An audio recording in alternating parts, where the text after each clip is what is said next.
explain the break. Remove all those water. The thing you go call the fresh.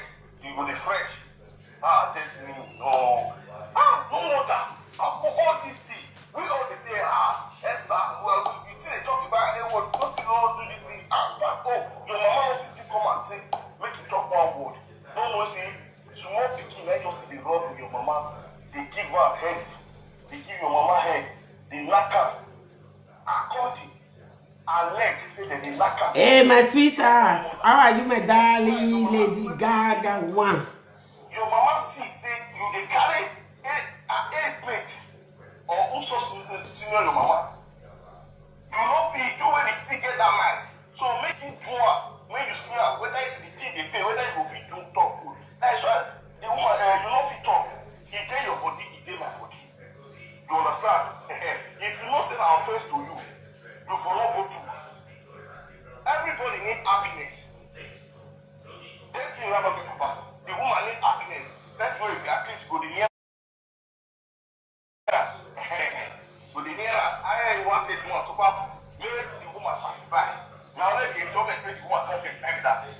You understand? Likewise, also as you compete now, compete say testing now. The hater don't move within the road many of them make say the road secretly when no leak. Esther now also to daughter. Destiny that also go son.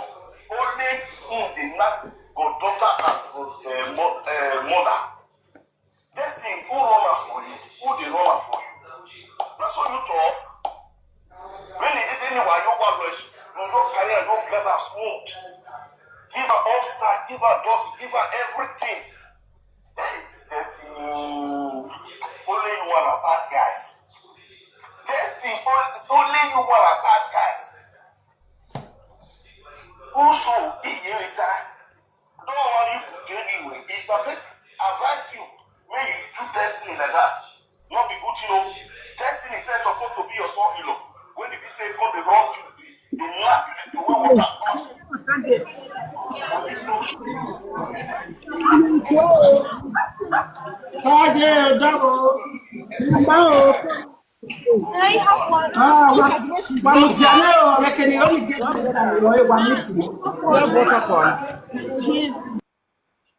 Yeah, Papa said pass. My small boy.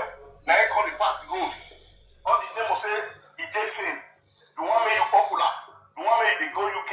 You want me to go Italy? That is not that bitterness. Now make Esther not let my Patuso play when they travel.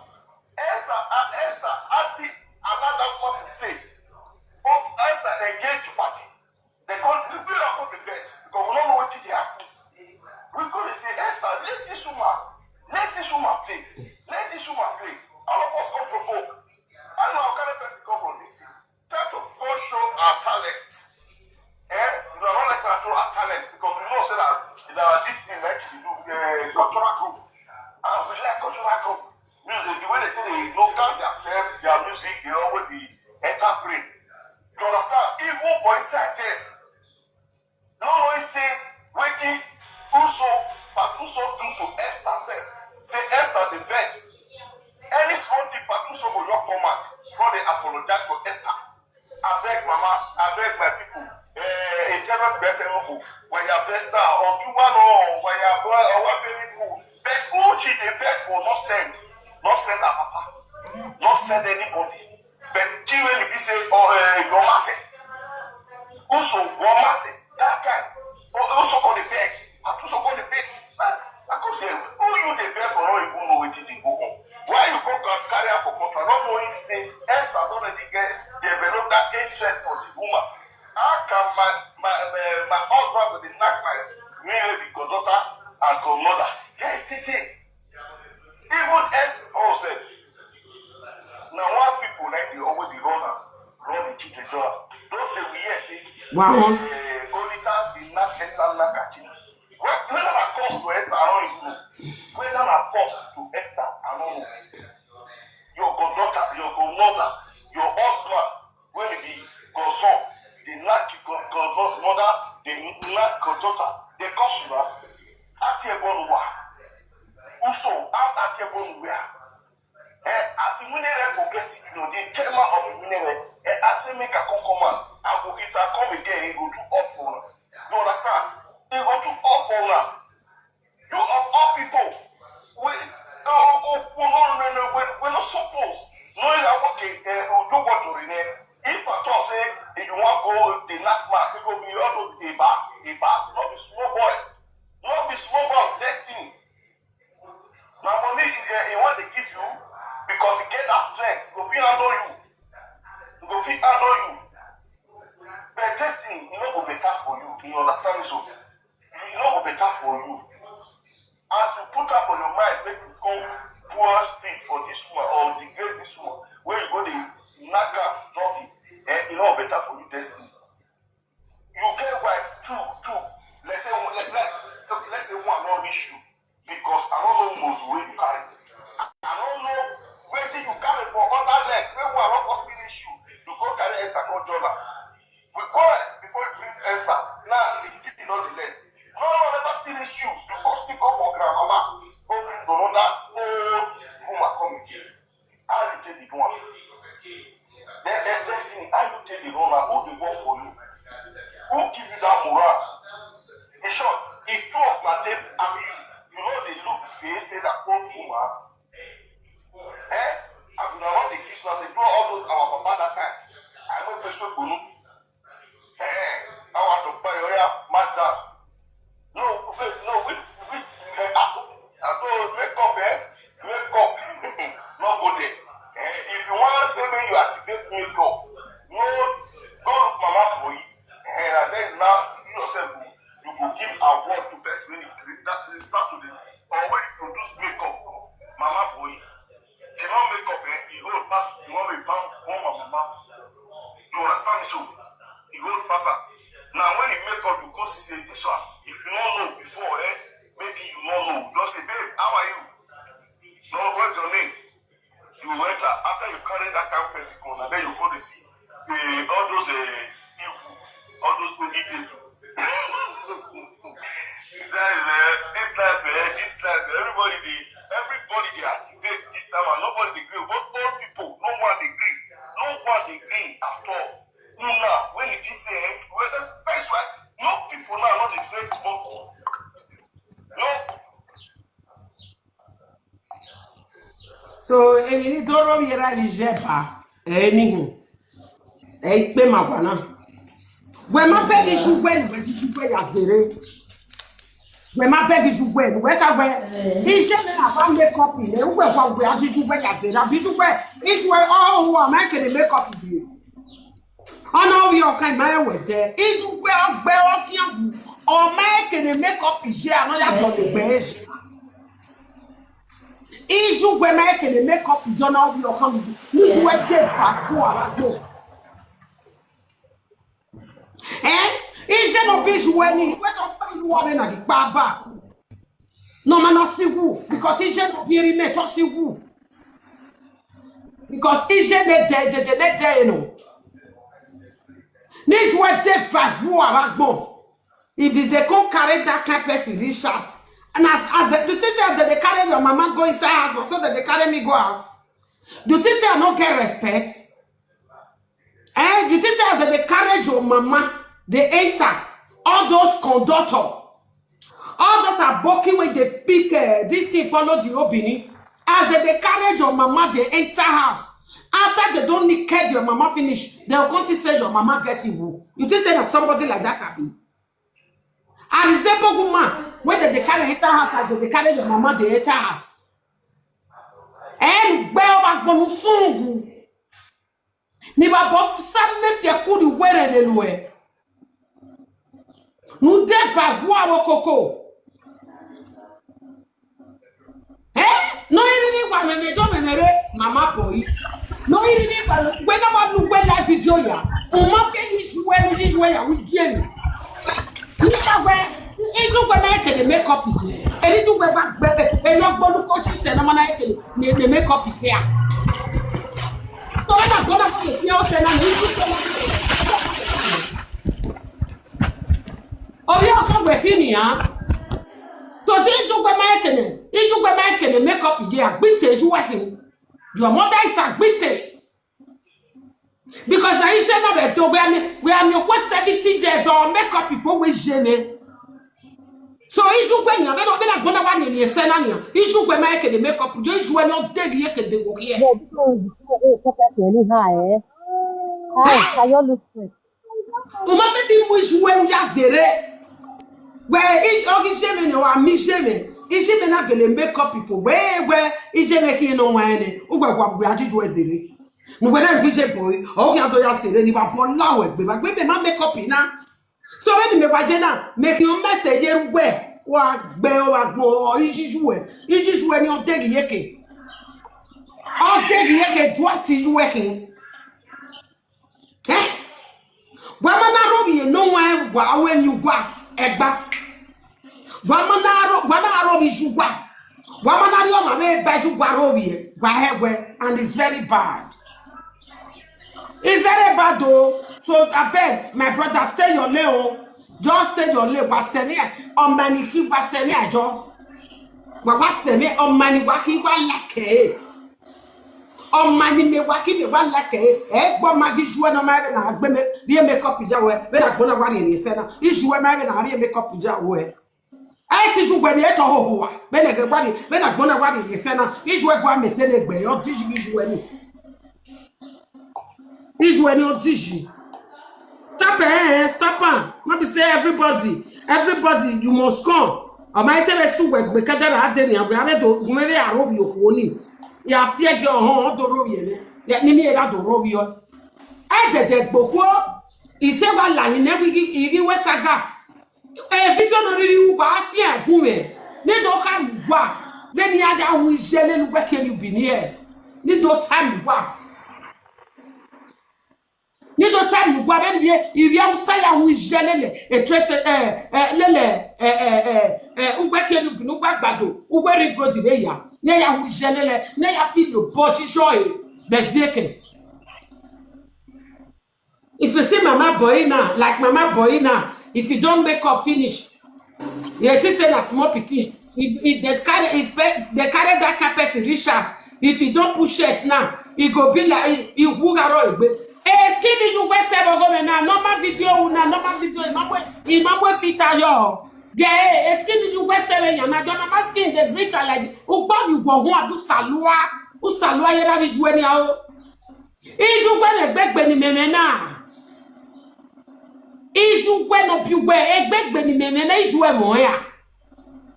Abi na gwa pisuwa. Egbe ni me wa me na without fita imamwe fita yo ge. Ubege gbe me. Gay, no fita, where I won't get no fita, gay, issue when a baby pona. Umasati just way as a make up near about Rena. At an issue made an make up is she made a woman. Is it menaki, each one I care with there. A small boy toasted, then you will make up say, what's here, no one now where, what's the one I carry you? Na we je bo ke do ya kana ni juwe le ni wa no ni juwe le ni bo juwe no makop we se ni ogun we na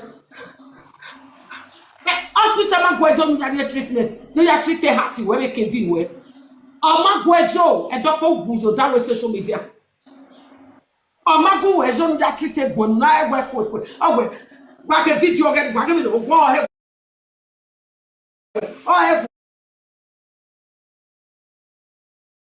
okay, you know see am abi we o I keep at hospital na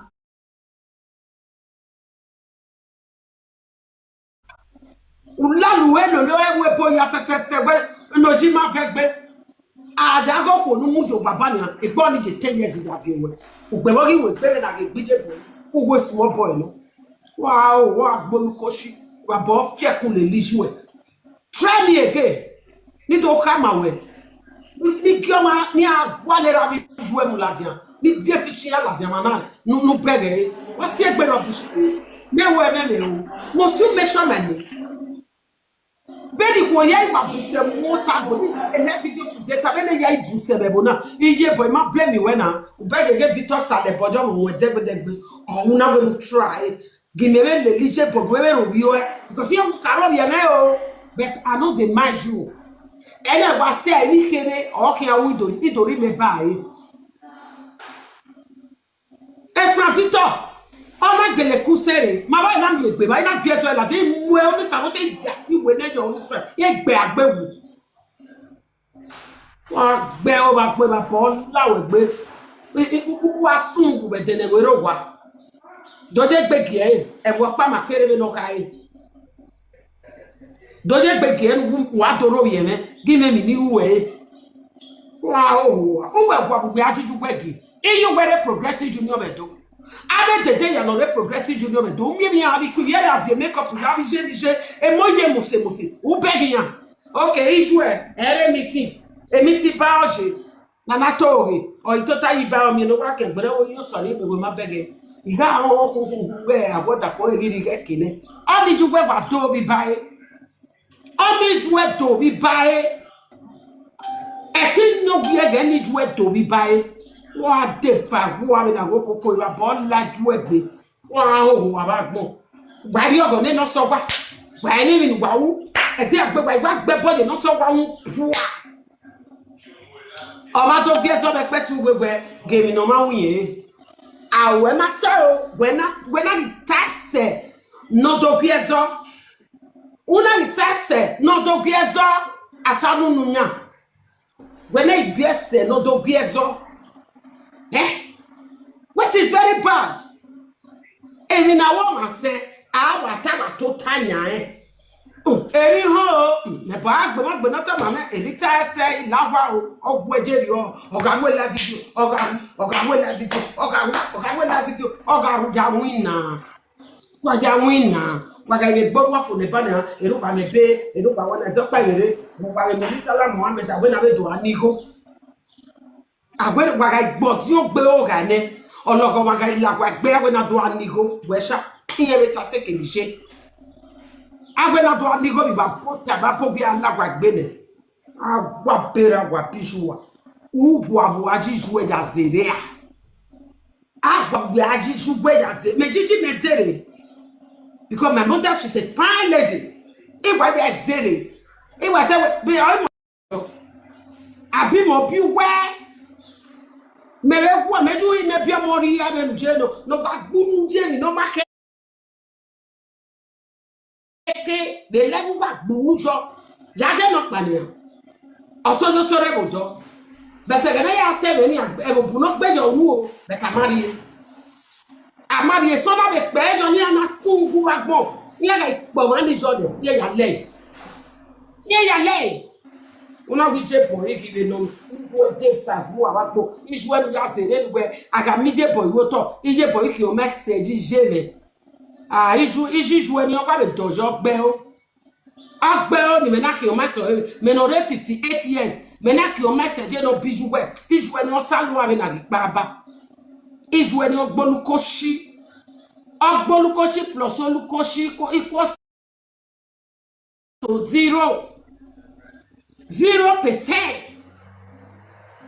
Agwa boa e we gbe ties we ni me ya zere aswe ni ju e or woman girlfriend is egbeni lele girlfriend da mu na yuwa ina ne na hunisan uswele na agbaje bossa so ke bossa isan o le ne latin no bijo won ene gbegbe e fo no mo face cap yu o vera ni o face cap amegaro o face cap bene gena kwa ni se na nya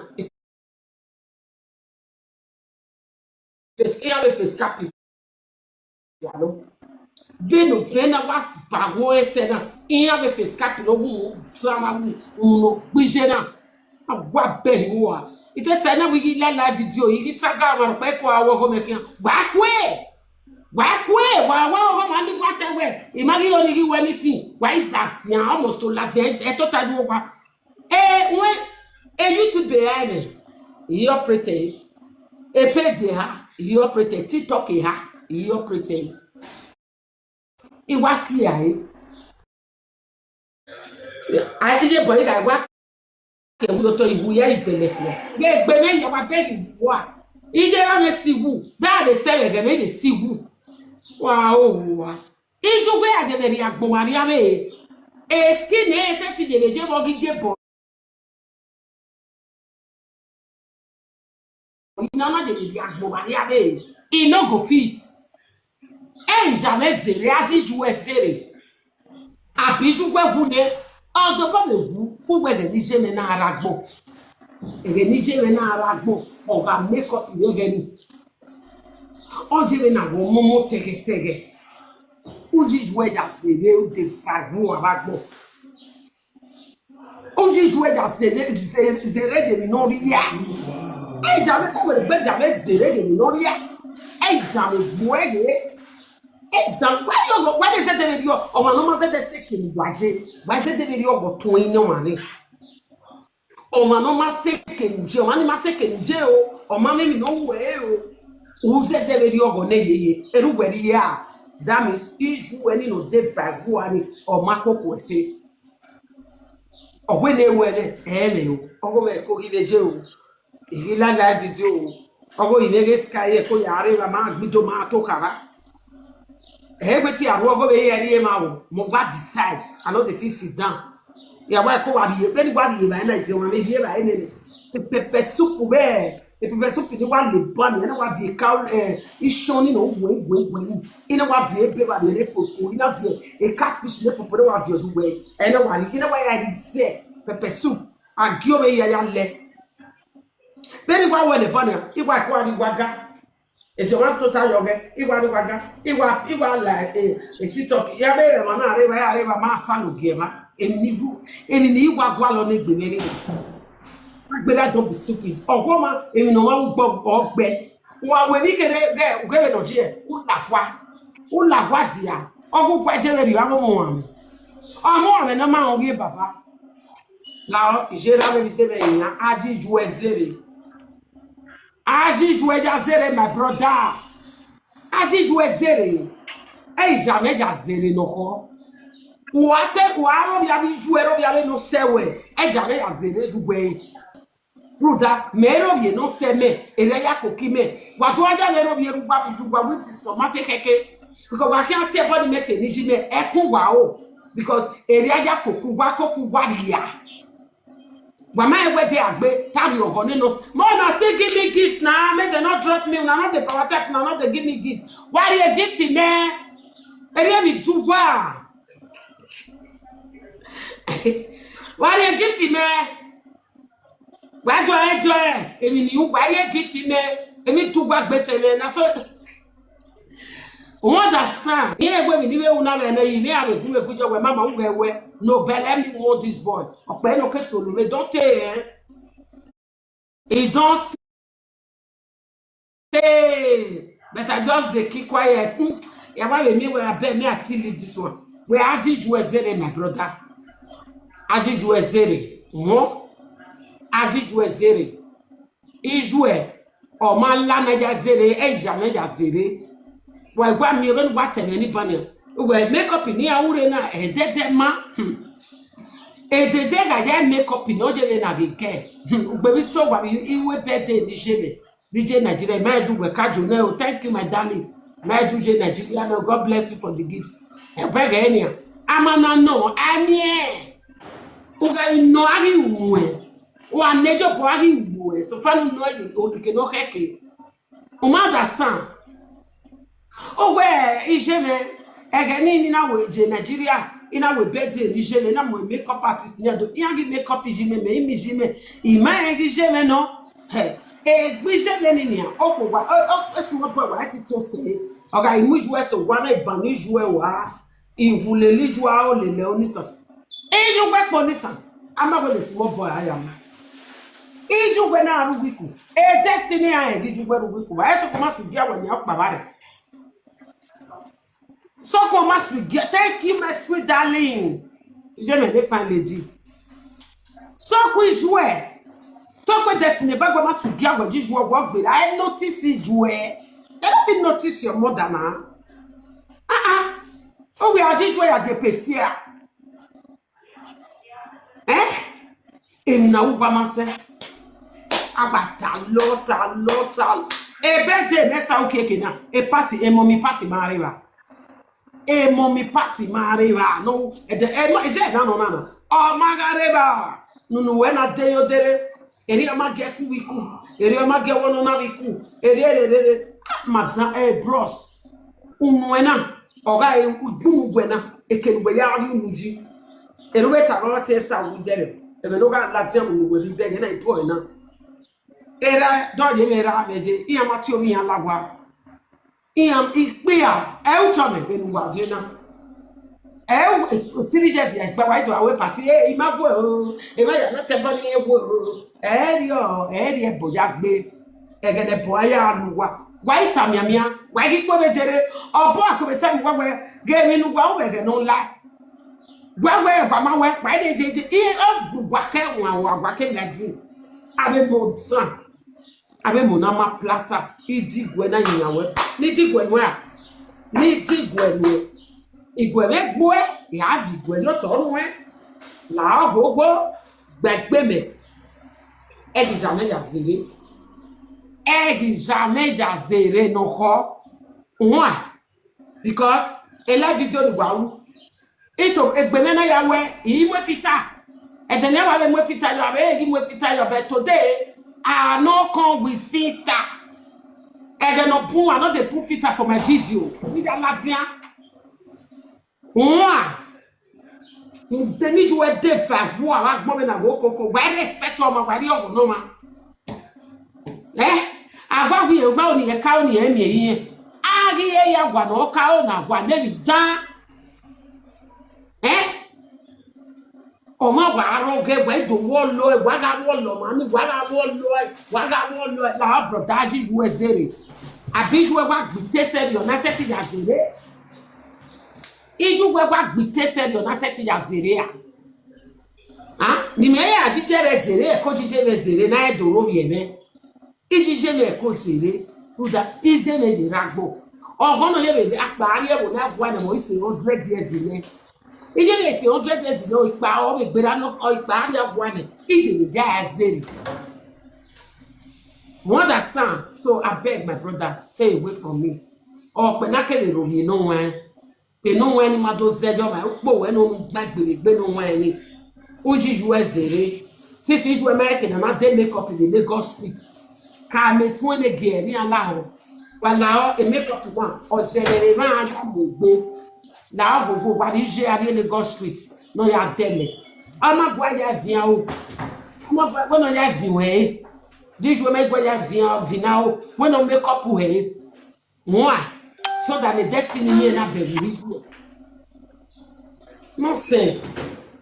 Aba agbonu gele no wa. What ba no say no piwe.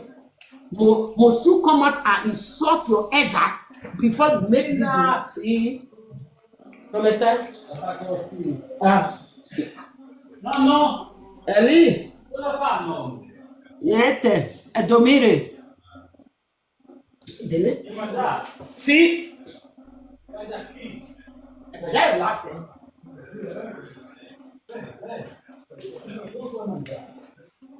No, mangia via. Preso il latte anche pastiglia tutto. No. Anche una fetta di prosciutto qualcosa, anche io di mangia. Quello lì è scaduto.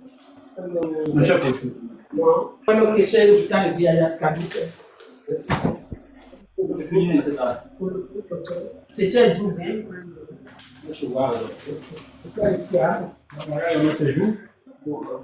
Ok. No, understand. Vede, non ha pure bene. Camane, ho quello di due foglie, allora camane bene. Perché ti ma ovvio. Mua! Ai! Lavo. Hello? Hello? Mi ha trovato i due turina. So understand. So lavo idigwe. Do ni digwe, igwa mi vigwe uto. Igwa imiawe because ima only do aro visual ima like e. So lavo since we ro wi me oji me beti ni juwe. Do ma me ro bi me ba. E kan we openu ke we o e to ma penu ke we but I no wan answer you. Lavo my brother aji juwe zere. because is your be wena abitu we kodu kundere o be jiju o be ya zere ah is your ma ta jiju ma ya zere unless say iju e fi bo fi we o kan na ti jiju e zere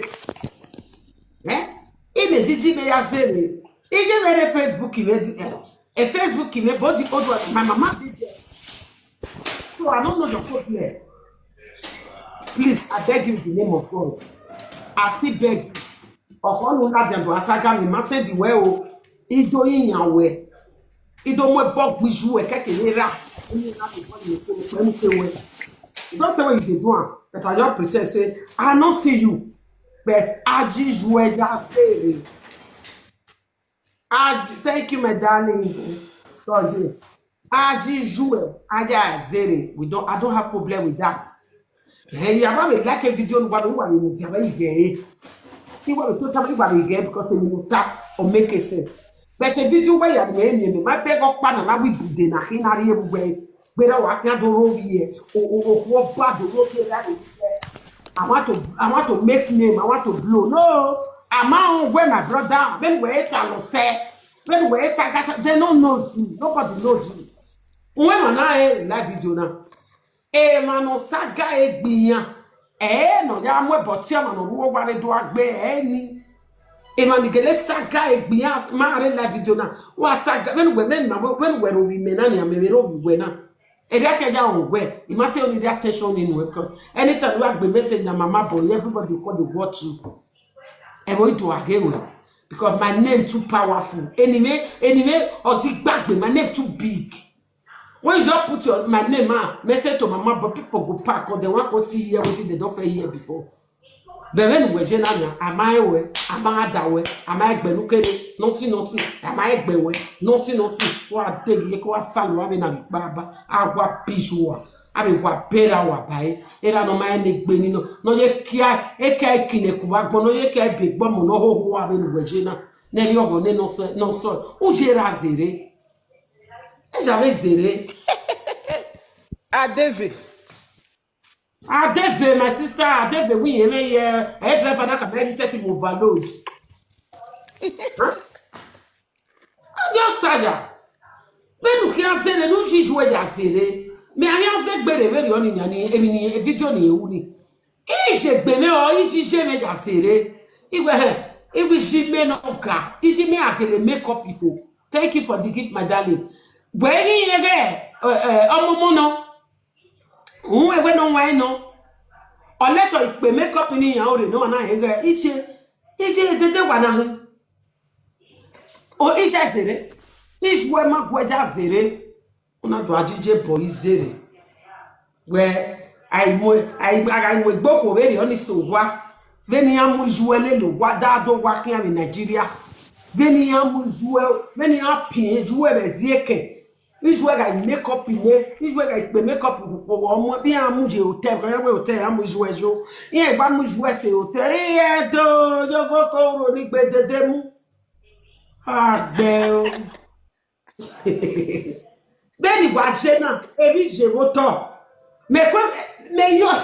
E wa la video na. Not be say na lie. E ma ke France. E ma ke Jenny de. Maybe a party rebel now. Eh, boy ya. But we are live video working on me. But we are not issue. You know, me no see the live video ni. I understand. So you don't can have okonogide 57 years. Iwa mo working mo jene. Eh, jene de na be re bia de school nojo. I don't mo no fifi no. I nigga be bia ne. I'm on 23 years. 24 years of video next year. I must say je bi bia. Mete se je me bien left for de. Wa de ko de va o ajiju ezere. O ajiju ezere, ijo ni an fi lo pojo we le se keke ani aja ezere my darling. Ajiju ezere. Ko egbe o. Beg me nick be Facebook where my brother please leave me alone. Leave me alone, say me aye. Abi me vient joie. Mais moi gba ma nu gbe mi lo gbe gbagbe o pe ani me mo de sayo ye mo so tan o ye gbofti e gba mo pe ani me mu when we waje na no wa e bu ana nehu wo gwa ana nehu And I nay he only son, okay, boss as his son, wrong. Not be saying a lie. Not be saying a lie, and nay son, wrong. It's all the bosses. And I don't need to beg you, what me have a life because you will not say this person they need. Well, why a beggar be you go not say this person are beating. Oh, what beating one nothing. You understand?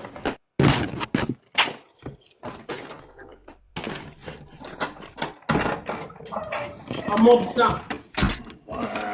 Most of the Zagera is a while you meet it where meet yourself.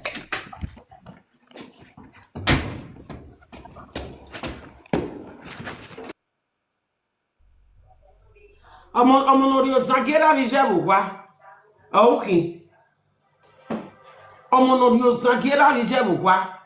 Okay, where for a destiny one, I bear make what where's the tick book or make what when I was Zana. Why, and I said tick book or make what gay. Gay. Oh, I beg you.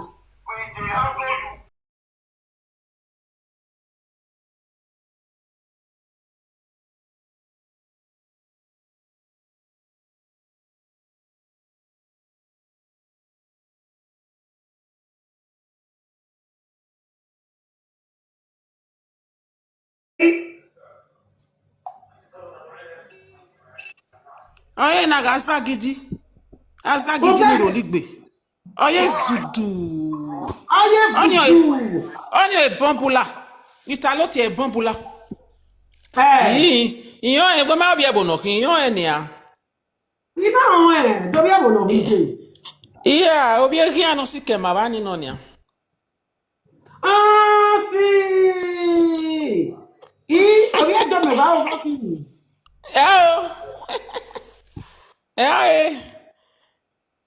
Asa gidi. What me we here do? What me now go. E ba be tell me we do no ma. E ba be tell me we do no ma. Ne a. E gba be titie ni me nie. Owa ka tie we one we boy now even though you have to peg we they not dey like am. You gba be kakabo. Man, we bring that station me to ono na you ya do gwe boy ya do mo bo gbe da bi se no mako. Na to na bi eli ya ni a. Na ma ke ni akere be bo ni akede ni a. Mo na bi ele be to ni na kini. Ana ma kele fu se obe feel pe yo wa no ho a. Obe feel pe yo wa no ho a ni a. O ge gwe na. Kakabo ma ni a. We ma ne ma le social media kan ma e ko age ya.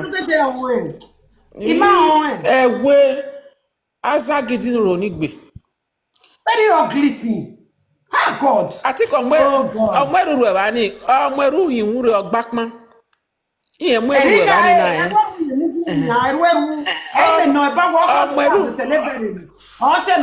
Omweru. Ogbapon, omweru yinwu re ogbapon ime wa o ni a. Imazete ga gbapon. Agbapon ilo ikeke owa moto. Egedege abija egegege wa gbe o agbo. E ba be tell me we do no ma wa. You can imagine. Imagine on mama, ma make what to mama, ma on. I don't know. Me aba be be me was school gbera because all me so all man like me so men so ya wa be pa iwa ko wa gbera because e ba be tell me thank you for the gift. No know what you are doing. Omaji ni afilo bolele welele ugwe ki o egbe ni bodoni omaja zere ogwa mwele papuso okoko ki mo ọmọ no mwe mata mare mama owi okan ni gwe ni mata gwe e destiny wi je owe destiny bagwa mudia because on me video pa ni mi no de ni pe because it don't preach ugbe so e like a video ge ben on ya not ajo Do wetin?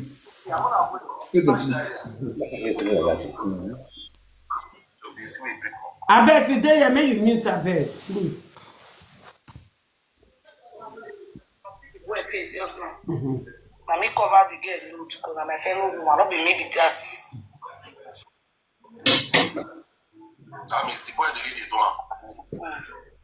The boy they read it to her, which is bad. What kind of the another one thing they say. Wait, pretty Esther, you see what they talk? If I play the video again. See what they do with me. See, this one the naked now. Your brother. It go show your face, do you understand? Not be AI. Another one still there. Why you put that on TikTok? Who cover that on TikTok? And the girlfriend when they stay on that and they get uploaded with my son picture. If you see the chat when I see send for you, if you read that for that TikTok, mommy Gucci, you see a TikTok name. When I dey beg am, say I beg, this is my son. I beg because now no with this. I even go police station. The girl go to say my go station. I don't get what he will do. He post my pikin for my way. No why. Listen, no, he edit that face put. They're not the editor. How do they edit the face? When if I edit this thing, What did they edit? What did they edit? They're not gonna know. What I edit that. Sister Jennifer, thank you for the gift, my darling. Thank you. The man on top of bed fast. When I see other one again. This one I see editing. This one the best. The girl will post her, I go find the girl, she come off live because she was on live yesterday. Go call the girl. Go find. Go call her, come in. Because he like this one, I play the sugar, the sugar was the swap to say it. I don't message her. Why I want editor? He said I editing because mama. I never wanted to come out to say. But wait till making if he wait, so I don't be say I don't they say I don't come out, don't call the confused person. I best go just carry home and sleep. You come put hand, come carry phone. They shook hand for the thing. They snap her. Which kind of like the all those ones?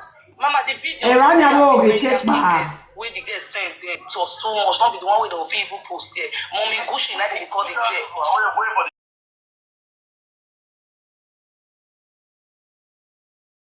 Now the video there.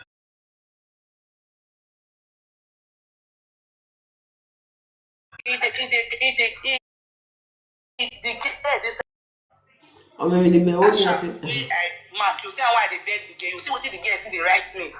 So just that for that platform that day, the platform, the truth be no one come out, and they want to talk me to who don't know what they talk, and they want to talk me to who. If I like video, they play now. Where shop where? Everywhere you went to talk him back. I think but where shop went to guy no. The same kind of job out here. I went to talk him back. If I am because the thing is somehow. What man now? Look at the women not there aware of the video. They take them when they not there aware. The other one. We're not vessel. The one way be say it the chop. You get the one way be say it the chop. The way be say we issue. You get those one. We issue. And we'll see the face. We'll see the face in him. You get the one way be say. Well, if I also want okay, I just don't want anybody feel say I come life to drag back to so now you start doctor. What you do for me, if what I everything what I do about talk about past. If they bring the people over, go pick come up. So yeah, Jennifer na friend so. This video so that Jennifer friend said that give Jennifer not like editing no. Who be this? Maybe I said that now I've been at the pay about that this PT about I carry the matter come for you. I want to edit all these things. Okay, wait first. Jennifer, wait first. Both this one. You get one question I want to ask. Get what you talk. You say Destiny Bagua, they chop Mama Pat Pikin. And they say they chop Mama Pat. How true is that? For Mama Pat, I don't know about that, but I know it say they chop Mama Pat Pikin. 100% right. I'm not saying they chop Mama Pat. How you go tell them for show me I say they chop Mama Pat? Maybe in her nation, now she take hack Mama Pat. Let she talk. Let she talk, pretty Esther. Let she talk. I will say this because why? If you stand for the truth, they drag it, they go anywhere. You know, go fear. I know for the show, say, Ima they date Destiny Bagua. He sleep with me. I will tell you. Which evidence you get say they sleep with the. No damn it, I mean, what visual, like more. I don't know matter. Don't get me no time. It's too long. Not be today start to sleep with her. Even last time when a back home the UK, he come message and say, Alpha, me you are 2 guests come. You understand? Because the way they write, I go tell her, every time I say, no go, tell a person you know they do us. Tell her say you know they not go again. When you see focus because in the friend one other man, when your wife na nurse for UK there, the wife na nurse, if your wife come up for us, you go meet this one. So if you want even get belay for the man, this evil man, the way they come to you. Wait, Imade is the man tell you say the friend Destiny. Yes, 100%. If they go the meet her, if they tell me. You know, say a bad boy not being the mother Esther. How come? You try ask a question. They ask a question. So, if they say you swear, say this to the toss, you swear. Of course, 101%, 150%. Also, imagine the data. Mama Usu daughter. Mama Usu daughter, yes, but for Mama Usu, I don't know. I don't fit up and say I don't know. Mama Usu daughter, yes. So if they say me swear, put now everybody there and I swear whether not true the talk. And I don't think she give me assurance, so she even discussed me screenshot that time.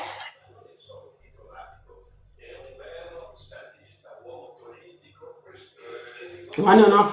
But you see, I'm done. Mama, damn you. Call you, we are. Why, madam, you? No, done, I'm moving. Oh, sorry. Oh, Mama, also, where all of your tenders in the back of the air. If you don't know any better, or you might have a show, and you know, keep where maybe a destiny, here I was your egg one local. Or I think, mother, when mother, every 5 guests come, every 5 guests come. Is that me say where or we mother? Or what we can't ever? What's that? You see? We never want like social media to also say. We can't ever. I'm not getting a dog priest. I'm getting no time. I'm like, we're knocking. Here I hate someone. Any matter no moving. Yes. Yeah, but face someone. Hate no, I be jealousy. Jealousy. No when you social media no tana. I say a person a topic like a video so. Almost you ma only man na we bog be no ta. Oh, no ta ye why you gbe me ni fully. O ka mi gbe o gbe someone no ni fe bo we no do be ya fe bo. We do I mean we time me no we do be ya fe bo. Why be Christian? Yet you me fe bo. O we guarantee of what you have. Man, no matter where he man carry your bed 100% where Imade no yeke because Imade where destiny a destiny when he moko giye ni vie get say hale ni gbere. You see when my data settle Imade o only get now when my data settle Imade my what he produce get in ni ana ori ogwa o. But we might take a near waiting in the destiny. Evidence is where do water. Oh,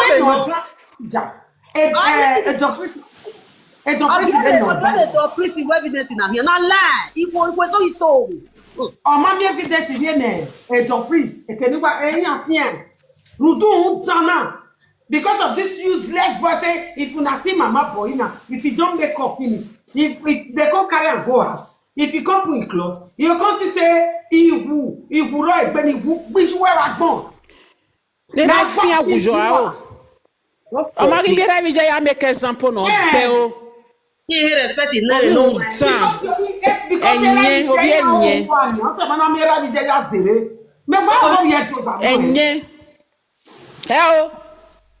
Mommy, madam. Esan on ya we here ma on I make an feel look pejo I make an feel look pejo no mi oni I ma ya wa on Me my day Oye mi on take it. Oye mi ga send the video ego ba so pa ya e to delete e.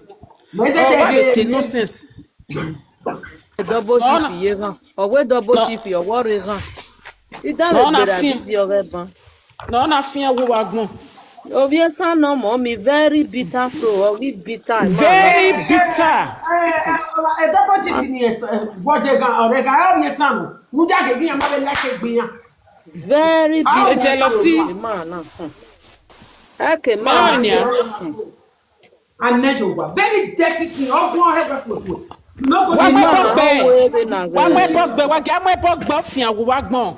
Ọ̀wé go treat kọ̀kọ̀kọ̀ yourself. rẹ̀ na rẹ̀ ẹ̀bọ̀ máa lọ Odo bọ̀ ajije ó. boy mi Go e and mo mi treat ye boy yourself. make example. We ba we ni ye boy yari o to nu fin wo wa gbon. We mo vije a. No na gbe o. Wa mwe bo gbe wa ga ro bi Oye o. rẹ̀ ẹ̀bọ̀ ó yọ̀ na Like this gbé kind nínú person àwọn now máa go ń yé see you for Nàìjíríà. Pressure City. I go make you craze for this Pressure City. If I see Wa you here, boy like gbe. always I know the no person. If I see you, say na you. Agbakman. Ọ̀wá dey easy na wà ẹ̀. Ọwọ́ easy na ẹ̀. Me and you. Awuro pọpọpọ. Ìyàwó yẹn Ọwúrọ̀ bá gbọ̀gbọ̀. ó ní amúkú ẹ̀dọ̀ When gbọ́tọ̀. we don't run Eh. again, you wait to get like a person went to do the back. Ọmọ ya mú ibi Ẹ̀jẹ̀ sani lọ tu ẹ la jẹ́ nu kun ya. Ẹ̀jẹ̀ lọ Mo sí fi hàn ìmọ̀ wò wá má gbọ̀n, gbé jẹ́ wọn lọ yé sí. mùsèmùsè ọ̀ ẹ̀jẹ̀ lọ sí iye náà. Iye bọ̀ yìí ní It's never mùsèmùsè. from me.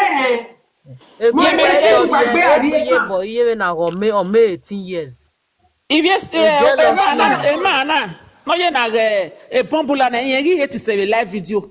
I hate e se agbe okosun. Ye bọ̀ yóò yé bọ̀ yìí. Yes, Ye sir. bọ̀ yóò. Ẹ mú ọ̀pá ìka náà ya zèrè ọ̀pá ìka mùsè bà bọ̀.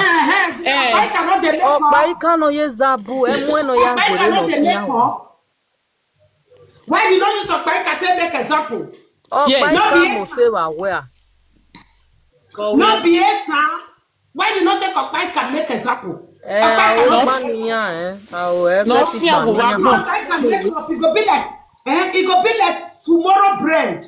It go be like today bread. If she make up, I know they sort out. I know they sort out. But if she make up, it go be like today bread. You know if you take that one, make example.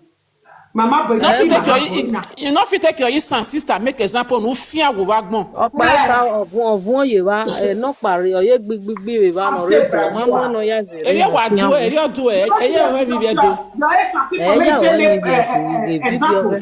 Na Mama boy. When Mama boy talk, Ilé-ètò èso ọ̀rì òbọ ní ẹyẹ kìíní ayàwó.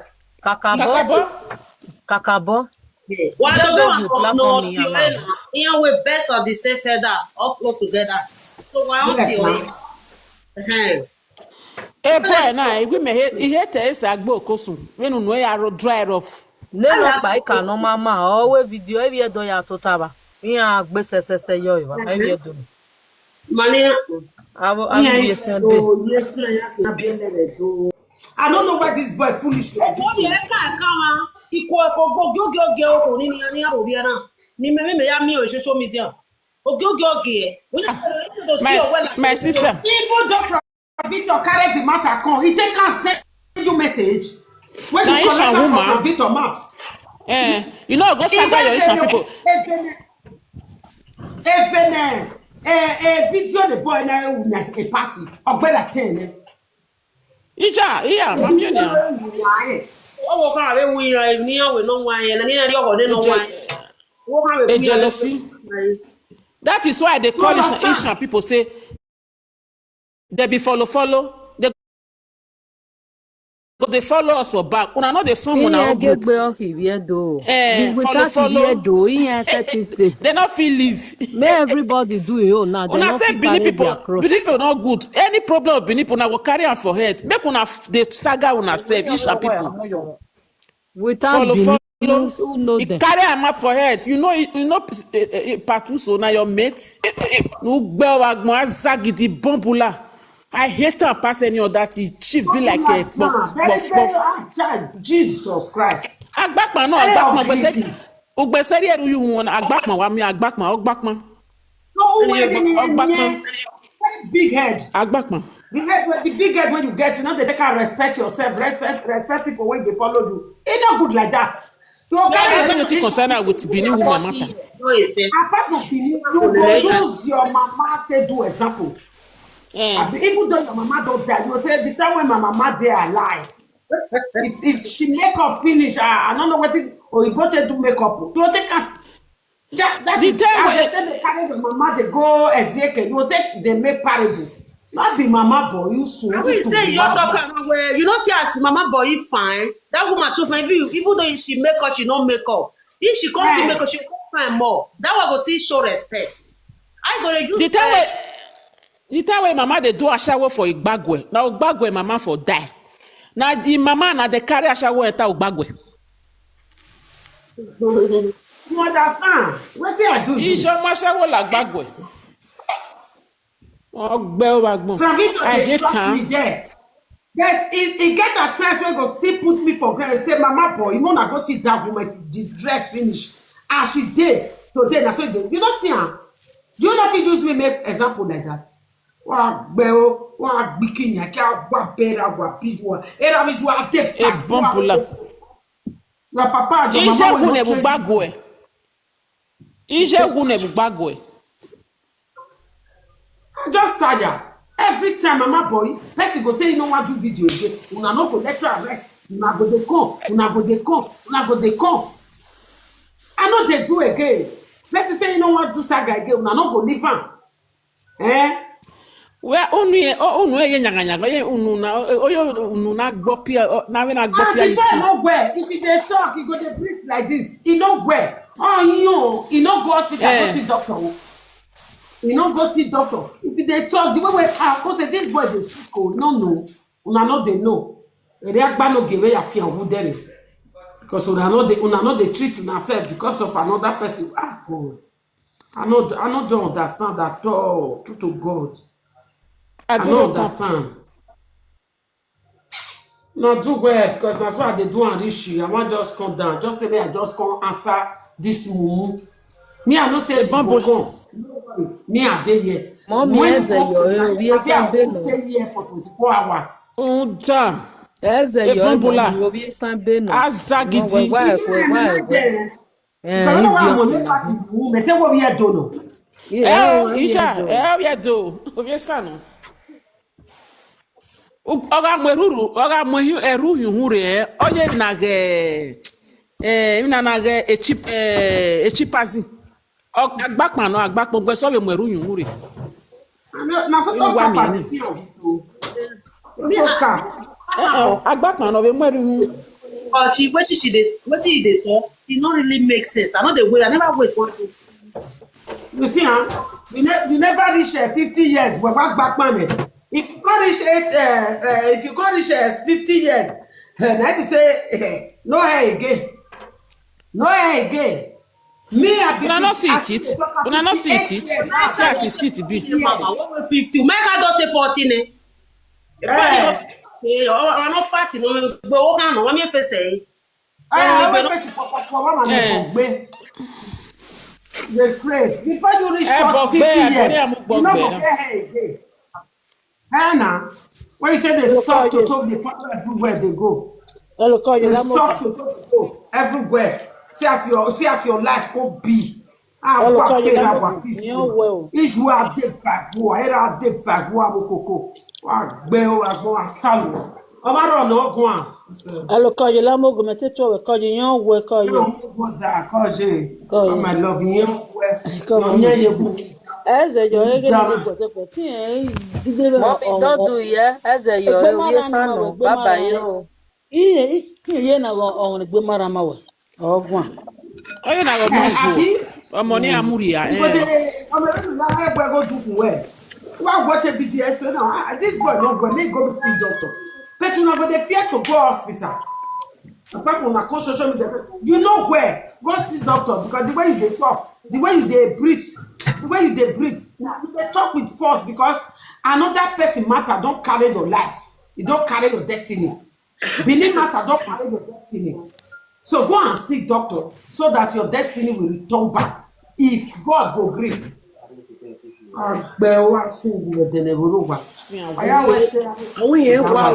Yeah, we. Ah oui, un gwa go bien Oui, simple wa oui, sien wo. you get E it. bon pour la. Wa gbe o ba gbon. You see as it be like Hey, momo. listen, my love. How you dey, my sweetheart? Call mommy, now is it mommy? You wait on Oh, home, yes, no Zubaba. call Oh, mommy. you again, or Mila. Oh Oh, yeah. you're dead, no one em. Oh, yes, you Man, for look back where at the who, yeah. my wife baby, yeah, call you. Oh, my love. Mm. Master, ya, God. Call mommy. As a boy, they work with I, or maybe no. Iba me ma mi oka we o. Me ma Mommy, ba me e ta me no ba se mani. anu ya fu Eh? awudo. E mani meme. We bere go ma de yo. Ni Well, e do I un tie ki na. The man not dey okay. Eh, we maybe You we na say mama bata. O no ma take dey your mama okay. do example. O ma dey okay. You Obie no take sende your ni mama do an. example. You use your mama do example, my dear. I be your mama, even though your mama don't buy, you will say the time when your mama dey alive. O ni rebe ni an. O meme ni an. Ma bere. O we yiro we na mi na we na Eh, emi amu obo. O ma na emi God, amu obo your lo. O ma sickness, me go we and na cure oji. your sickness, my dear. Go and cure your sickness and leave mama boy alone. You understand? Leave mama boy alone because as Ugbese faith ya wa reach ground, igwe wana ta unu na erere. Iwapo. and Iwapo se everybody mgbe. just reject you. They say you not be God. I beg Oge you. iwa fe ugbese igwe wana ta na salobua. If they Ijobe say me no biona. say that somebody like that, say I for not even come out for this room. Mami eje yo iko se I mi don't ene know. Eh, fe. meme I ege don't know. yi o ni meme mommy. O ma se na You see, ladiana. Or Ugbese fo. igwe wana ta na. Iwe na gwana iwe ijobe biona gbese. Ikune me wa imagine ugbese. Ijobe biona. Oh, what why does mi that? bi So if they edo? say I'm not saying you be person like that, wait till I want to come out for you for Oh, that. why mi Yeah, bi wait edo? for O me. ye be na se fu e yire. As you dey craze, carry your craze go where you come from. Leave mama boy out of your craze, your madness. Don't leave mama boy. Face Oh, your we him TV dey do edo. your craze person Oh, matter. Don't get hold we and leave TV you. edo gbe. I just tire. Ah, that man, a depression we. Man ni ma de yo se me. Man kun mi no. Mommy, call it when they can't worry, mommy. Ìyẹn jẹ́ mẹ̀kẹ́ Let wẹ́sì me bọ́ get náà you. wẹ́sì my love. Okay, mommy. Bye Wẹ́sì bye, wẹ́sì mommy. Bye Okay, bye, mommy. yo. Me am àyà tuji. wẹ́sì wà Bye wẹ́sì bye sálọ́gbà yo. ló dé Ah, kàn wá wá yeah. wẹ́sì. Bye bye. Take Love care. you.